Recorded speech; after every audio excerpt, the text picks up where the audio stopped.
எங்கடி போன? நான் பாட்டு கேட்டுட்டு இருக்கேன், நீ பாட்டு உத்து பாத்துட்டு இருக்க. எங்கடி போன சனியனே? எங்கடி போன சொல்லு.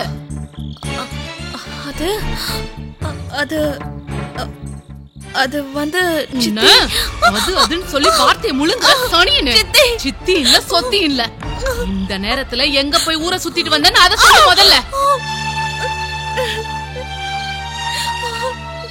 தேவி அக்காவோட நாய்க்குட்டிக்கு அடிபட்டு இருந்துச்சு, அதான் போய் கட்டு கட்டி கூட்டிட்டு வந்த சித்தி. நொண்டி நாய்க்குட்டி பேரை சொல்லி நொண்டி சாக்கு சொன்னா நம்பிடுவேன் நினைக்கிறியா? அது பேரை சொல்லி நீ கண்டபடி ஊரை சுத்திட்டு வந்தா நான் நம்பிடுவேன் நினைக்கிறியா? சித்தி சித்தி என்னடி சித்தி? அம்மா என்னடி? அம்மா டாக்டர் வீட்டுக்கு போயிட்டு வரேன்னு அக்கா என்கிட்ட முன்னாடியே சொல்லிட்டா. வாய மூடு.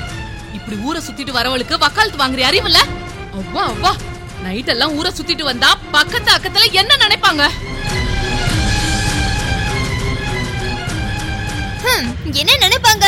இவளுக்கு இருக்கிற தைரியம் நமக்கு இல்லையேன்னு நினைப்பாங்க. இருந்தாலும் அக்கா ஒண்ணும் தப்பு பண்ணல. அக்கா போஸ் டாக்டர் வீட்டுக்கு தானே போயிட்டு வந்தா அது தப்பு இல்லையா?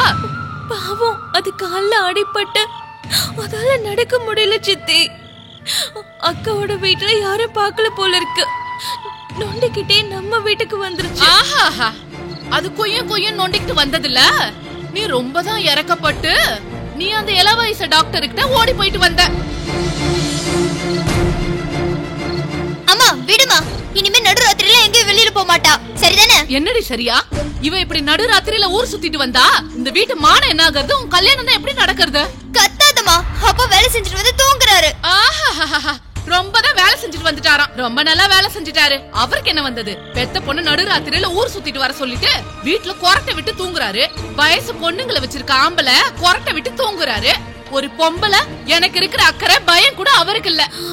இனிமே உங்ககிட்ட சொல்லாம வெளியில போக மாட்டேன் சித்தி. அப்பாவை எதுவும் சொல்லாதீங்க. அடேங்க அப்பா, அப்பாவை சொன்ன உடனே பொண்ணுக்கு பொத்துக்கிட்டு வந்துருச்சு. இங்க பாரு, இப்பவே சொல்றேன், இன்னொரு தடவை நாய்க்குட்டி அது இதுன்னு சொல்லிட்டு ஊரை சுத்திட்டு வந்தேன்னு வச்சுக்கோ, காலை உடைச்சு அடுப்புல வச்சிருவேன். ஜாக்கிரதை. வார்த்தை எப்படிதான் பெத்தாலோ தெரியல. இப்படியே நீ ராத்திரியில சுத்திக்கிட்டே இரு, உன்னோட வாழ்க்கையும் இருட்டோட இருட்டு அப்படியே போயிடும். நான் சொல்றது நடக்குதா இல்லையான்னு பாரு. நீ வாடி. நீ போடி. நீ அவ கூட சுத்துனா அவள மாதிரிதான் ஆயிடுவ. போடி. நான் எது பண்ணாலும் என்ன இப்போ திட்டிக்கிட்டே இருக்காங்க.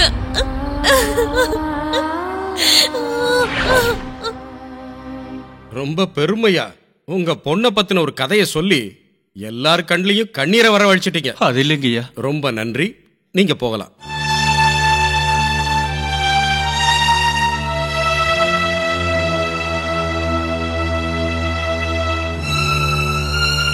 இங்க பாருங்கம்மா, போலீஸ்ல என்ன சொன்னாங்க, இங்க லாயர் என்ன சொன்னாங்க, அவங்க சொல்றதை விட கோர்ட் எப்பவுமே உண்மைதான் கணக்கில் எடுத்துக்கும்.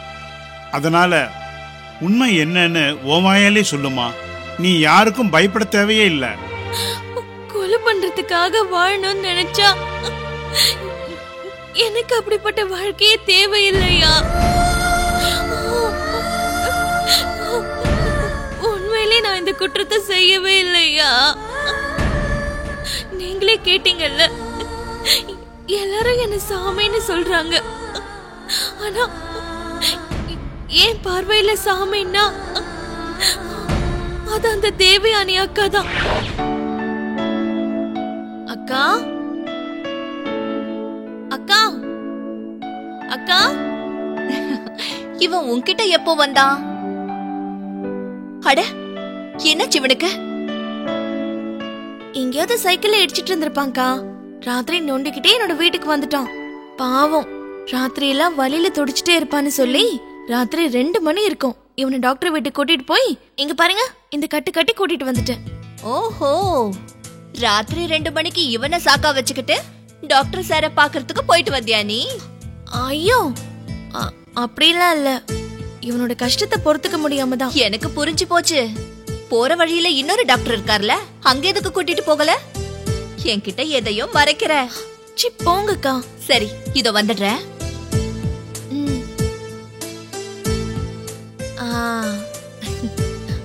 வலி இப்ப குறைஞ்சிருச்சா?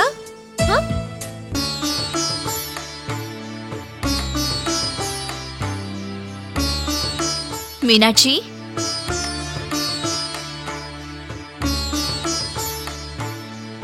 மீனாட்சி, இந்தா வாங்கிக்கோ.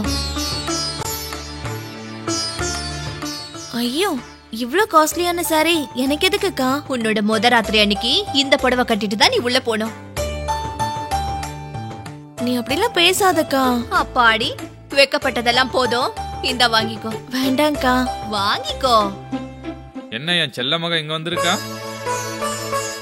இவளுக்கும் டாக்டர் போஸுக்கும் கல்யாணம் நிச்சயமா இருக்குப்பா, தெரியுமா? தெரியும் தெரியும், கர்னல் சார் சொன்னாரு. என்ன ஆசீர்வாதம் பண்ணுங்கப்பா.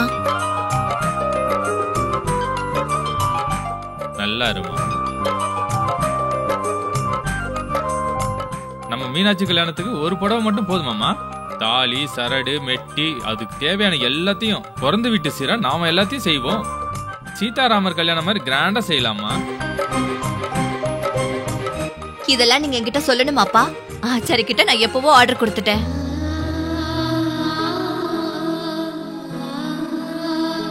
மீனாட்சி, நீ இந்த வீட்டு பொண்ணு இல்லையா? உனக்காக இது கூட செய்யலனா எப்படி? இந்த வாங்கிக்கோ. எடுத்துக்கோமா. அக்கா,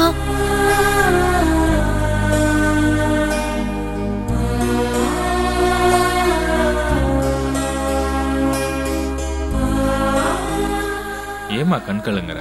அழாதம்மா. இத்தனை பேரை என் மேல அன்பா இருக்கும்போது, என் மேல இவ்வளவு அன்பு காட்டும் போது, இந்த அன்பு பாசத்தெல்லாம் விட்டுட்டு, இந்த மனுஷங்களெல்லாம் விட்டுட்டு நான் எதுக்காக காட்டுக்கு போனோம்? வேணும்னா நான் யார என்னங்கறத அதோ என் தேவியணி அக்கா கிட்ட கேளுங்க. எனக்கு எப்ப எந்த கஷ்டம் வந்தாலும் என்ன சொந்த தங்கச்சி மாதிரி பாத்துக்கிற அந்த அக்காவுக்கு என்ன பத்தி எல்லா விஷயமும் தெரியும். ஆமாமா, கோர்ட்டுக்கு தேவையானது உன்னை பத்தின விஷயம் மட்டும் இல்ல, உண்மையும் சேர்த்துதான். அந்த உண்மையை இப்போவாவது நீங்க ஒத்துக்கிறீங்களா? என்னது? டிஎஸ்பி லக்ஷ்மணராவ நீங்க தான் சுட்டு கொன்னீங்கங்கிற உண்மைய. நிச்சயமா இல்ல, இதெல்லாமே சுத்த போய். அப்படின்னா அன்னைக்கு ராத்திரி நடந்தது என்ன? அன்னைக்கு நைட்டு போலீஸ் எங்க வீட்டுக்கு வந்து அடிபட்டு காப்பாத்தணும்னு சொல்லி என் டாக்டர் சார் கிட்ட கேட்டாங்க. அவங்களே கூட வந்து கூட்டிட்டு போனாங்க. காலையில வரைக்கும் வராததுனால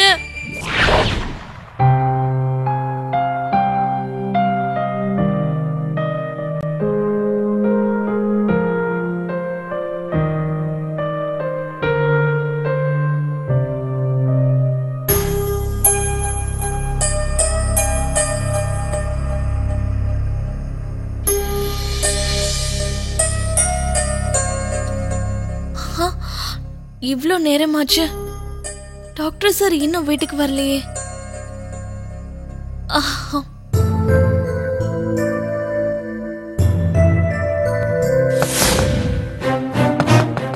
வரேன்.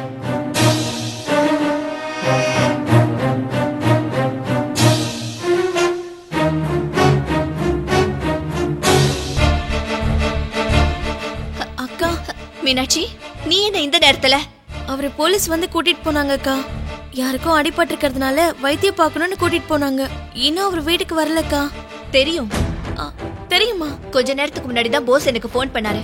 உனக்கு சொல்ல முடியலன்னு என்கிட்ட சொன்னாரு. என்னாச்சு? எங்க இருக்காரு அவரு? கேஸ் விஷயமா காட்டுக்கு போன டிஎஸ்பிக்கு புல்லட் அடிபட்டிருக்கு. அதனால டிஎஸ்பிக்கு ட்ரீட்மெண்ட் பண்ணும்போது நக்சலைட்டுங்க கெஞ்சி இவரை கூட்டிட்டு போயிருக்காங்க. எதுக்கு? அவங்கள 2 பேருக்கும் புல்லட் அடிபட்டிருக்கான். அதனால அவங்களுக்கும் ட்ரீட்மெண்ட் பண்ணிட்டு வரேன்னு இவர் சொன்னாரு. அவரு நல்லா தானே இருக்காருக்கா? ஏன் அப்படி கேக்குற? அவருக்கு என்ன ஆக போகுது? இன்னொரு 5 நிமிஷம் இருந்தா நானே வந்து சொல்லிருப்பேன். நான் இப்ப சிட்டிக்கு கிளம்பிட்டு இருக்கேன். காலையில எனக்கு மும்பைக்கு ஃபிளைட் இருக்கு. அக்கா, இப்ப அவரு எங்க இருக்காரு? மீனாட்சி அம்மன் கோவில் இருக்குல்ல, அங்க போயிட்டு பாரு. அங்கதான் எங்கேயோ இருப்பேன்னு சொன்னாரு. நானும் கூட வந்திருப்பேன். ஆனா நான் இப்ப போலனா எனக்கு ஃபிளைட் மிஸ் ஆயிடும். நீ லேட் பண்ணாம கிளம்பு. சரிக்கா, நான் கிளம்புறேன்.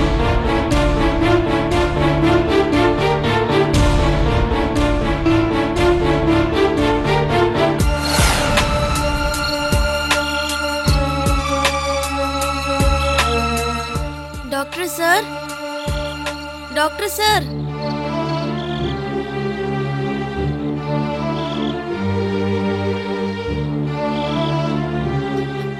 Doctor sir, doctor sir,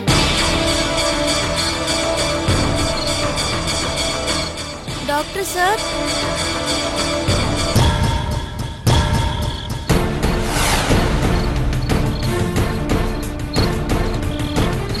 doctor sir, doctor sir, doctor sir, doctor sir,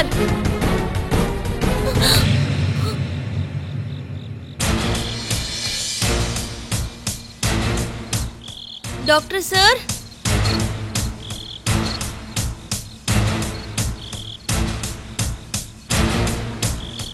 doctor sir, doctor sir இங்கதான் இருப்பாருன்னு தேவி அக்கா சொன்னாங்க.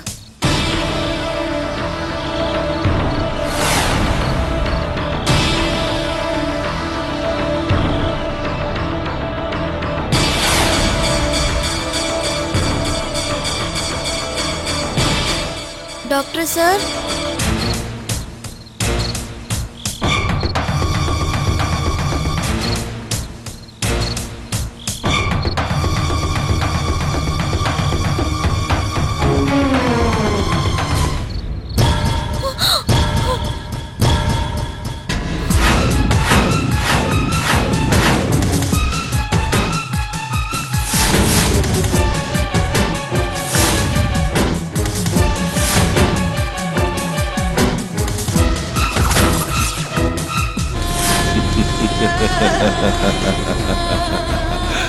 அங்க ஓடி இங்க ஓடி என் கையில சிக்கிட்டே சொர்ணாக்கா. ஸ்வர்ணாக்காவா? ஐயோ, என் பேரு மீனாட்சிங்க. அதான் மீனாட்சி என்ற சொர்ணாக்கா. நீங்க என்ன சொல்றீங்க? நான் தான் டாக்டர் சாரோட பொண்டாட்டி. நீங்க கூட எங்க வீட்டுக்கு வந்தீங்களே, நான் தானே டாக்டர் சார் உங்க கூட அனுப்பி வச்சேன். ஏய், என்னடி ரொம்ப ஓவரா பேசிட்டு இருக்க? பிடிபட்டதும் பேச்ச மாத்திரியா? நட நடன்னு சொல்றல. என்ன சொல்றீங்க? எங்க எங்கயா? நக்சல் கிடைச்சா எங்க கூட்டிட்டு போவாங்க செல்லம்? போலீஸ் ஸ்டேஷனுக்கு. என்ன போய் நக்சலைட்டுங்கறீங்க? நான் என்ன தப்பு பண்ண? என்னடி ரொம்பதான் நடிக்கிற?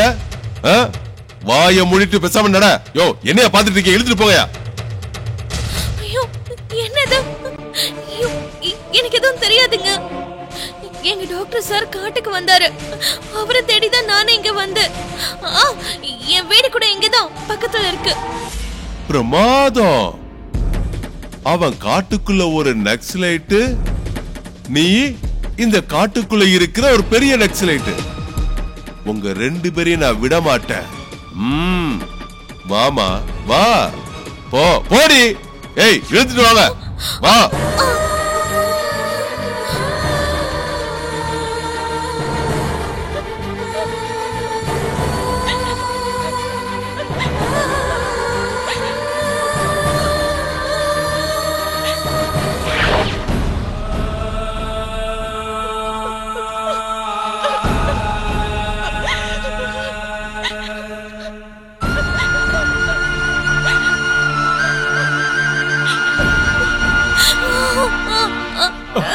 அம்மாடி,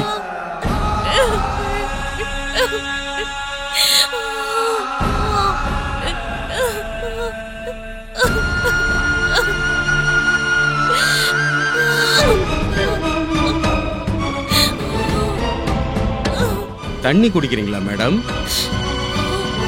காவல்துறை அதிகாரிகளையே 3 ஆற்று தண்ணியை குடிக்க வச்சவங்க நீங்க.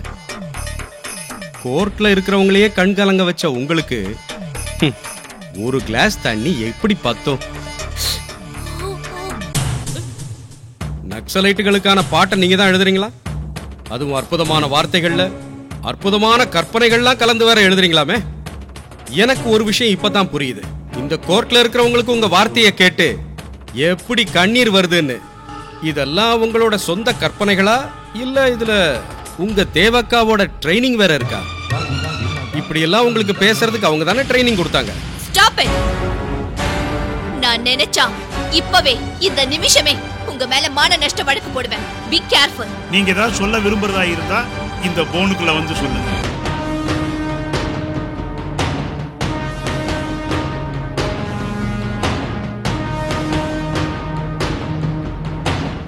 நீங்க ஆர்கியூ பண்ணுங்க, வாதாடுங்க, கேள்வி கேளுங்க. அதுல உங்களுக்கு ஏதாவது க்ளூ கிடைக்குமான்னு தேடுங்க. அதை விட்டுட்டு மீனாட்சிய பத்தியும் என்ன பத்தியும் கேவலமா காமிக் பண்ற உரிமை உங்களுக்கு கிடையாது. மன்னிச்சிருங்க மேடம், இந்த கேஸுக்கு சம்பந்தப்பட்ட கேள்வியவே கேட்கிறேன். அந்த கேள்விக்காவது நீங்க பதில் சொல்லுவீங்களா, இல்ல இந்த மாதிரி கேள்வி கேட்கறதே தப்பு அப்படின்னு மான நஷ்ட வழக்கு போடுவீங்களா? உங்களை கேட்க வேணான்னு சொல்லல, கேட்கிற விதத்துல கேள்வி கேளுங்கன்னு தான் சொல்றேன். உங்களுக்கு ஏதாவது டவுட் இருந்தா என்கிட்ட கேளுங்க, எனக்கு தெரிஞ்சதை சொல்றேன். இப்ப வரைக்கும் நீங்க மீனாட்சி கிட்ட அவளை கேவலப்படுத்துற மாதிரியான கேள்விகள் தான் கேக்குறீங்க. சரி, நீங்க சொல்லுமா. மீனாட்சி பத்தி எல்லாரும் பாசிட்டிவா சொல்றாங்க, மீனாட்சி உங்களை பத்தியும் பெருமையா சொல்றாங்க. இந்த கேஸ் பத்தி உங்களுக்கு என்னென்ன தெரியுமோ அத்தனை டீட்டெயிலா சொல்லிடுங்க. நான் கண்டிப்பா சொல்றேன். ஆனா கேஸ பத்தி சொல்றதுக்கு முன்னாடி மீனாட்சிய பத்தி ஒரு விஷயம் சொல்லணும். ஒரு நிமிஷம் மேடம், நீங்களும் அவங்கள பத்தின நல்ல மனசு, கருணை மனசு, அன்பு மனசு, பரோபகாரம், ஜீவகாருண்யம் இப்படிப்பட்ட விஷயங்களை பேசி கோர்ட் நேரத்தை வீணாக்க மாட்டீங்கன்னு நம்புறேன். மீனாட்சிய பத்தி நான் சொல்ல வந்ததெல்லாம் ஒன்னே ஒண்ணுதான். அது அவ என்கிட்ட காட்டின அன்பு பத்தி தான். அவ யார் மேலனா அதிகமா அன்பு வச்சுட்டானா அவங்களுக்காக என்ன வேணாலும் விட்டு கொடுப்பா. இப்ப அவங்க எதை விரும்புனாங்க, எதை விட்டு கொடுத்தாங்க? நக்சலைட்டுகளோட உணர்வுகளை புரிஞ்சுக்கிட்டா.